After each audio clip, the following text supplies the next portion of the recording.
Elon Musk comprando o YouTube, assumindo a OpenAI, mudando a internet para sempre. Suas maiores compras podem estar apenas começando, e elas estão mais selvagens do que nunca.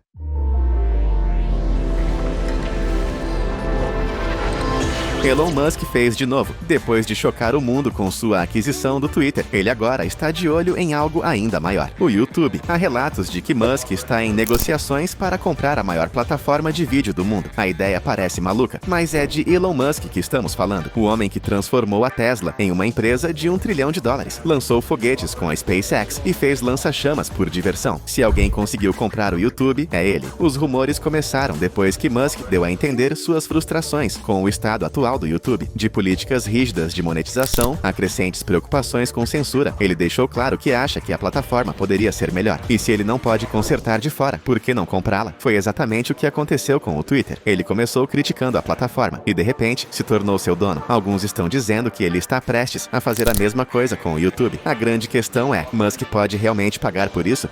O YouTube é de propriedade da Alphabet, empresa controladora do Google. Ele vale centenas de bilhões de dólares, mas Musk é a pessoa mais rica do planeta. Sua fortuna oscila com o preço das ações da Tesla, mas sua riqueza já ultrapassou a 200 bilhões antes. Se ele decidir que quer muito o YouTube, ele tem os recursos para fazer isso acontecer. Especialistas já estão debatendo como seria um YouTube de propriedade de Musk. Ele removeria anúncios para usuários premium, traria de volta os criadores que foram banidos, faria o algoritmo favorecer a liberdade de expressão. Ninguém sabe ao certo, mas uma coisa é clara: se Musk assumir, o YouTube nunca mais será o mesmo.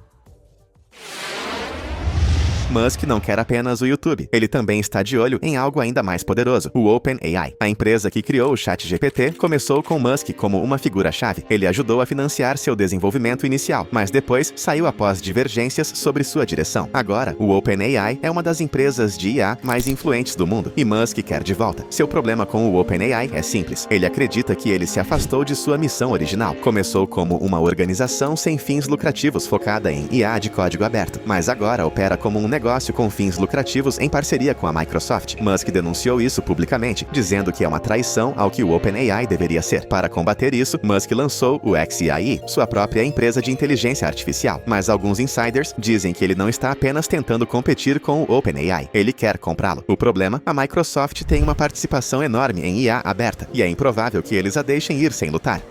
Mas se há uma pessoa que ama desafios impossíveis, é Musk. Se ele tiver sucesso, isso pode mudar a indústria de IA para sempre. No momento, a tecnologia da OpenAI impulsiona tudo, de chatbots a ferramentas criativas. Musk assumir o controle pode significar uma mudança em direção a modelos mais de código aberto, ou até mesmo um foco mais rigoroso na segurança da IA. De uma forma ou de outra, ele está determinado a moldar o futuro da inteligência artificial. Comprar o YouTube e a OpenAI não seria a primeira vez que Musk faria compras massivas. Sua história é cheia de aquisições de alto risco. Uma de suas primeiras grandes ações foi comprar a Tesla, que na época estava em dificuldades. A maioria das pessoas acha que ele fundou a Tesla, mas ele realmente entrou depois de sua criação e a transformou em uma gigante global. Depois, o Twitter. Esta foi uma de suas compras mais controversas. Ele a comprou por $44 bilhões e imediatamente demitiu a maioria da equipe. Algumas pessoas disseram que ela entraria em colapso. Em vez disso, ele a renomeou como X e a transformou em uma plataforma focada na liberdade de expressão e novos recursos, como pagamentos e conteúdo de vídeo. Outra aquisição ousada foi a SolarCity, que ele fundiu com a Tesla para impulsionar a energia solar. Depois há a Neuralink, sua empresa de chips cerebrais, e a The Boring Company, que está construindo túneis subterrâneos. Toda vez que ele compra algo, ele muda drasticamente. É por isso que as pessoas estão observando atentamente para ver se ele realmente assume o YouTube e a OpenAI. As ações ousadas de Elon Musk são apenas o começo. Em seguida, mergulhamos nas compras mais loucas e caras feitas por outros bilionários. Fique ligado. Bilionários amam coisas raras. Alguns colecionam superiates, outros compram ilhas. Steve Cohen, um dos mais poderosos gestores de fundos de hedge do mundo, gastou uma fortuna em arte. Estima-se que sua coleção valha mais de $1 bilhão. Algumas de suas peças são tão famosas que poderiam estar em museus, mas em vez disso, pertencem a ele. Uma das compras mais chocantes foi A Impossibilidade Física da Morte na Mente de Alguém Vivo, de Damien Hirst. Esta não é apenas uma pintura, é um tubarão-tigre real de 4,3 metros, preservado em formaldeído, flutuando em um tanque de vidro gigante. Cohen supostamente pagou cerca de 8 milhões de dólares por esta obra de arte única. Alguns a chamam de brilhante, outros dizem que é bizarra. De qualquer forma, é uma das peças de arte contemporânea mais caras já vendidas. Cohen também é dono de Le Rêve, uma pintura de Pablo Picasso. Esta obra-prima, pintada em 1932, captura a amante de Picasso, Marie-Thérèse Walter, em cores fortes e brilhantes.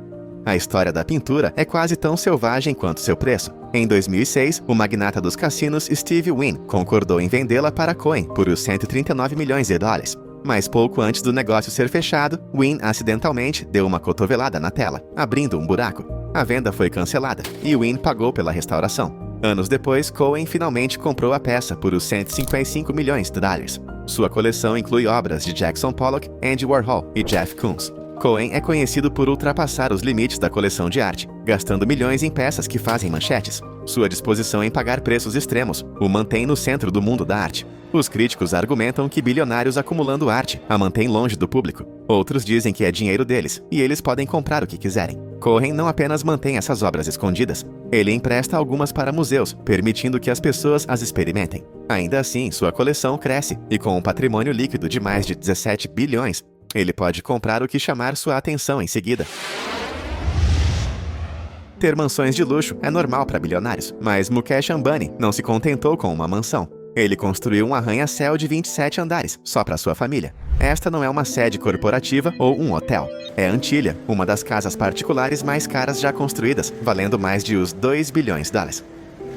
Localizada em Mumbai, ela se eleva sobre a cidade com seus 37 mil metros quadrados de espaço. Enquanto a maioria dos bilionários fica feliz com várias propriedades, Ambani queria uma residência que ofuscasse todas elas. Cada centímetro de Antilha é feito sob medida. A casa possui 3 helipontos, uma garagem de 6 andares que comporta mais de 160 carros, um cinema com 50 lugares e um salão de baile gigante com lustres de cristal cobrindo o teto. Há também um spa, várias piscinas, uma sala de gelo que cria neve artificial e um templo onde a família Ambani realiza cerimônias religiosas. Ao contrário da maioria dos arranha-céus, não há 2 andares iguais, e cada um deles foi projetado usando materiais raros importados do mundo todo.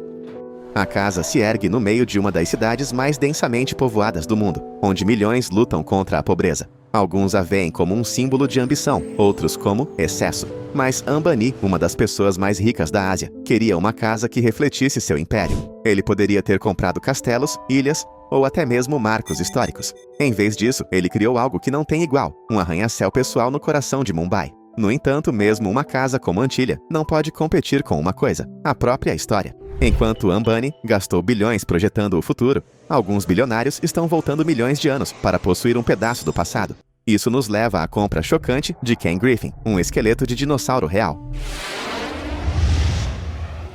Alguns bilionários colecionam arte, outros colecionam ilhas. Ken Griffin, um dos mais poderosos gestores de fundos de hedge do mundo, foi ainda mais longe. Ele gastou os 45 milhões de dólares para comprar um esqueleto de Tiranossauro Rex, um dos fósseis mais caros já vendidos. Não era um dinossauro qualquer, era Stan, um esqueleto de 11 metros de comprimento e 70 milhões de anos, considerado um dos fósseis de T-Rex mais completos já descobertos. Stan foi descoberto em 1987 em Dakota do Sul e se tornou famoso entre os paleontólogos. O fóssil foi exibido em museus e estudado por cientistas, mas em 2020 foi colocado em leilão e bilionários fizeram fila para dar lances. Quando o preço final foi revelado, chocou os especialistas. Muitos esperavam que um museu ou instituição científica ganhasse o lance. Em vez disso, Stan foi comprado por um comprador anônimo por os 31,8 milhões de dólares, quebrando todos os recordes. Durante anos, ninguém sabia para onde o esqueleto tinha ido. Então, em 2022, surgiram relatos de que Ken Griffin era o comprador misterioso.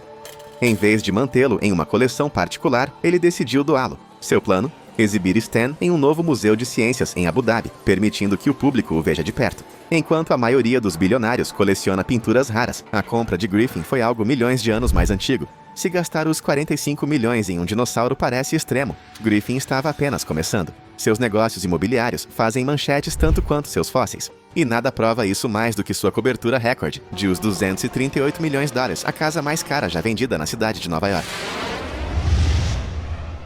Alguns bilionários compram mansões, alguns compram ilhas. Ken Griffin comprou a casa mais cara da história da cidade de Nova York, uma cobertura de 238 milhões de dólares, no 220 Central Park South. Este não era apenas mais um apartamento de luxo. Era uma residência de 4 andares, com vistas deslumbrantes do Central Park, elevando-se sobre um dos horizontes mais famosos do mundo. Griffin é conhecido por seus negócios imobiliários recordes, mas esta compra surpreendeu até mesmo os compradores mais ricos. A cobertura ocupa os 4 andares superiores do edifício, oferecendo privacidade e espaço incomparáveis no coração de Manhattan. Embora os detalhes exatos permaneçam privados, há rumores de que o apartamento tem vários terraços, janelas do chão ao teto e interiores personalizados que valem milhões sozinhos. Na época da compra, Griffin já estava fazendo história no mercado imobiliário em todo o país. Ele havia gasto os 58,75 milhões em uma cobertura em Chicago, os 99 milhões em várias propriedades em Palm Beach e os 122 milhões em uma mansão em Londres.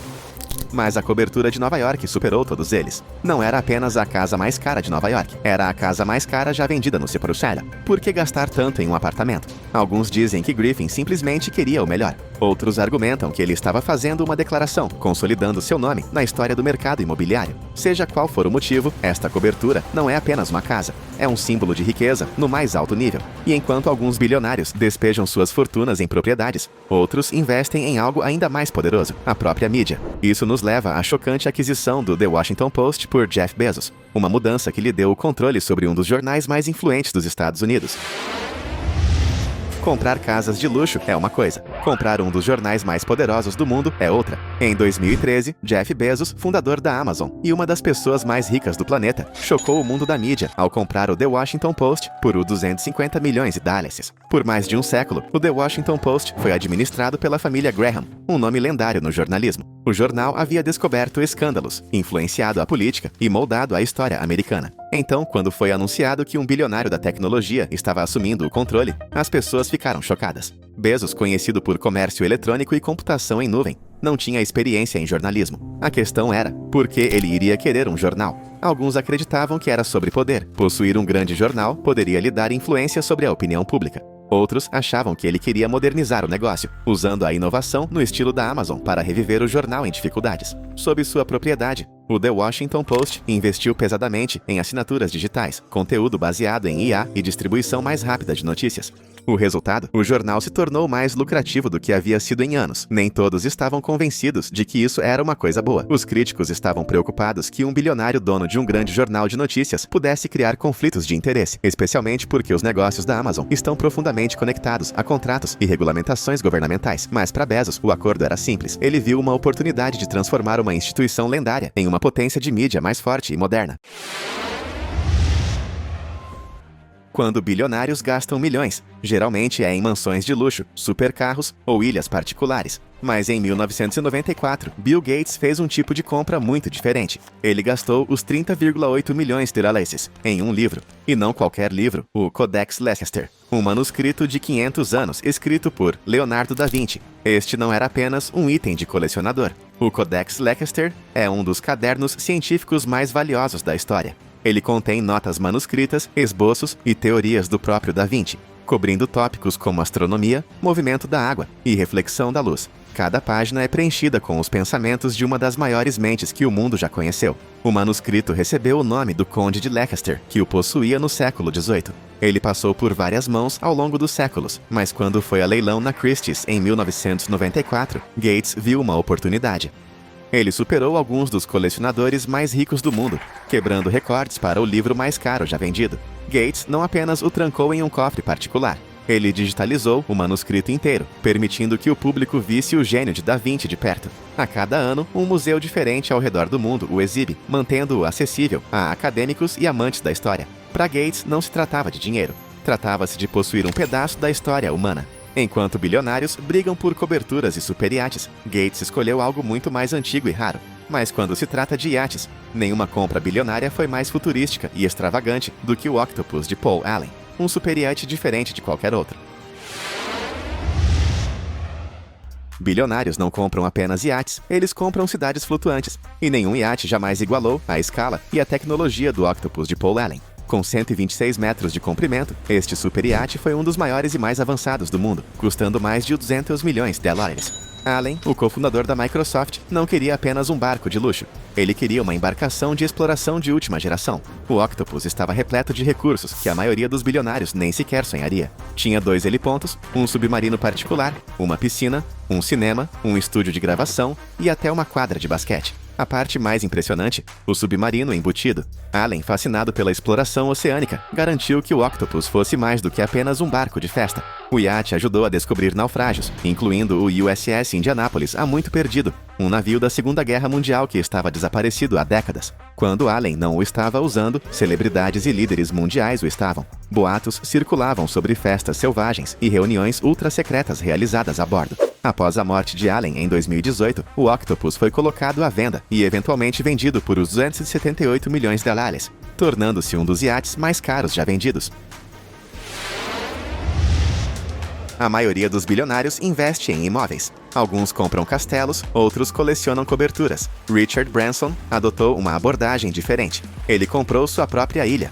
Em 1978, muito antes de ser um nome conhecido, o fundador do Virgin Group adquiriu a Necker Island, um paraíso privado de 30 hectares nas Ilhas Virgens Britânicas. O preço?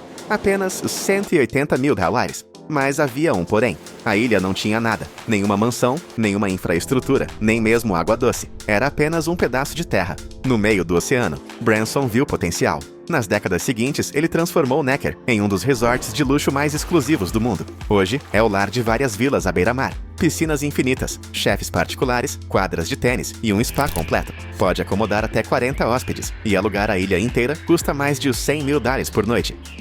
Alguns dos maiores nomes do mundo passaram férias lá. Barack Obama, Bill Gates, Princesa Diana e Oprah Winfrey ficaram em Necker, desfrutando de total privacidade em um ambiente onde o mundo exterior não existe. A ilha também sediou negócios bilionários, reuniões secretas de celebridades e festas selvagens, das quais nunca se fala depois. Branson não usa Necker apenas como um refúgio. Ele realmente mora lá parte do ano. Ele a chamou de sua fuga definitiva e até reconstruiu partes dela depois que um furacão destruiu grande parte da ilha em 2011. Para ele, possuir Necker não é apenas sobre luxo, é sobre liberdade. Mas o que acontece quando você quer liberdade que não esteja vinculada a um único local? Alguns bilionários não compram apenas ilhas. Eles compram mansões flutuantes, iates que podem levá-los a qualquer lugar do mundo. E nenhum iate grita mais excesso do que Rising Sun, de David Geffen.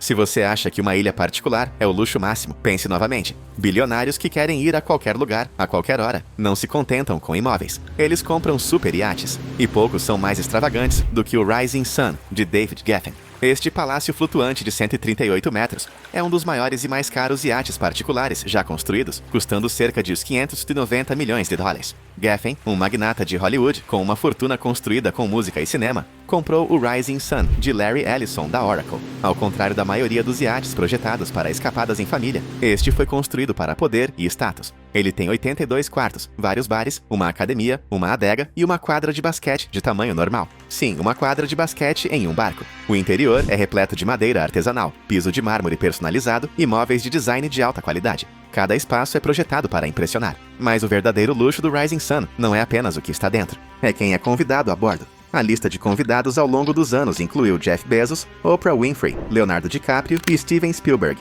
Geffen organizou festas privadas, reuniões de negócios secretas e férias de celebridades de alto nível. Alguns rumores sugerem que acordos bilionários foram feitos no Rising Sun, enquanto os convidados bebiam champanhe e assistiam ao pôr do sol sobre o Mediterrâneo. Durante a pandemia, Geffen gerou polêmica quando postou uma foto sua no Rising Sun, dizendo que estava evitando o vírus no paraíso. Enquanto a maior parte do mundo estava bloqueada, ele estava navegando pelo Caribe. A reação foi imediata, com os críticos chamando isso de comportamento de bilionário surdo. Alguns bilionários gastam seu dinheiro em iates, alguns em ilhas, mas outros encontram maneiras ainda mais estranhas de exibir sua riqueza. E poucas compras são mais inesperadas do que o que Kanye West instalou em sua mansão. Banheiros revestidos de ouro que valem quase $1 milhão. Espera-se que casas de luxo tenham recursos luxuosos, closets enormes, piscinas infinitas, home theaters. Mas Kanye West, conhecido por sua obsessão com design e extravagância, levou as coisas a outro nível, quando ele e Kim Kardashian se mudaram para sua mansão em Bel Air. Eles supostamente gastaram os $750 mil em vasos sanitários revestidos de ouro. Isso mesmo, quase $1 milhão só em vasos sanitários. Não eram acessórios comuns. Os vasos sanitários eram feitos sob medida, banhados a ouro e projetados para serem a declaração máxima de riqueza, enquanto muitas casas de luxo apresentam banheiros de alto padrão com piso de mármore e bidês de alta tecnologia. Kanye queria algo ainda mais exclusivo. Os relatórios dizem que ele encomendou 4 vasos sanitários revestidos de ouro separados, cada um custando cerca de $187 mil. Esta não foi a única compra extrema feita para sua casa. O casal também teria gasto os $30 mil em pias de luxo, os $750 mil em camas feitas pela mesma empresa que fornece o Savoy Hotel de Londres, e outros milhões em móveis personalizados e elementos de design. Cada detalhe foi pensado para refletir a estética ultra-minimalista e futurista que Kanye favorece. Enquanto a maioria dos bilionários gasta seu dinheiro em supercarros, jatos particulares ou arte rara, a abordagem de Kanye à riqueza é tão pouco convencional quanto sua música. Seus projetos imobiliários geralmente incluem designs ultrajantes, artísticos e às vezes impraticáveis, desde seu projeto fracassado de habitação abobadada em Wyoming até sua casa minimalista toda branca em Malibu. Os banheiros dourados eram apenas mais um exemplo de seu desejo de viver em um espaço que ninguém mais pudesse replicar. Possuir ilhas, iates e banheiros de ouro é uma coisa, mas e se o dinheiro pudesse comprar mais tempo? Para alguns dos bilionários de tecnologia mais ricos do mundo, riqueza extrema não é apenas sobre luxo, é sobre escapar da própria morte. Enquanto a maioria das pessoas se preocupa com a aposentadoria, esses bilionários estão investindo bilhões para empurrar para trás os limites da vida humana. O objetivo é enganar a morte. Liderando a carga está Jeff Bezos, que silenciosamente investiu centenas de milhões na Autos Labs, uma startup secreta de biotecnologia focada em rejuvenescimento celular e reversão da idade. A empresa está contratando alguns dos melhores cientistas do mundo, oferecendo salários na casa dos milhões, todos em busca de uma coisa: hackear o envelhecimento humano. A ideia não é ficção científica. A Autos Labs está pesquisando maneiras de reprogramar células humanas, efetivamente voltando o relógio biológico. Se as pessoas bem-sucedidas não vivessem mais, elas poderiam potencialmente reverter os efeitos do envelhecimento completamente. Depois, há Peter Thiel, o bilionário cofundador do PayPal e um dos primeiros investidores do Facebook. Thiel investiu milhões em pesquisas de extensão de vida, apoiando empresas como a Unity Biotechnology, que trabalha na eliminação de células zumbis que causam doenças relacionadas ao envelhecimento. Ele até foi associado a experimentos de transfusão de sangue, onde sangue jovem é injetado em indivíduos mais velhos para regenerar células envelhecidas, um conceito saído diretamente de um thriller de ficção científica. E, claro, o Google não poderia ficar de fora da corrida. A empresa controladora da empresa, Alphabet, lançou a Calico, uma divisão de pesquisa fortemente financiada e dedicada inteiramente a resolver o envelhecimento. Com o apoio de Larry Page e Sergey Brin, a Calico investiu bilhões no estudo de doenças relacionadas à idade, com o sonho de expandir a vida humana em décadas ou até séculos. Nem todos os cientistas acreditam que esses projetos funcionarão, mas uma coisa é clara: os bilionários da tecnologia não estão satisfeitos em apenas governar o presente. Eles querem governar o futuro, com uma estimativa de os $3 bilhões já gastos em pesquisas sobre longevidade. A ideia de bilionários vivendo por centenas de anos não parece tão impossível quanto antes. Alguns dizem que estão brincando de Deus. Outros dizem que estão apenas usando seus recursos para fazer o que os humanos sempre sonharam: vencer a própria morte. Quer tenham sucesso ou não, uma coisa é certa: quando bilionários gastam suas fortunas, eles não querem apenas comprar tempo. Eles querem comprar a eternidade. É isso aí. Escreva nos comentários quem gastou mais te surpreendeu. Para mais informações úteis, assista outros vídeos.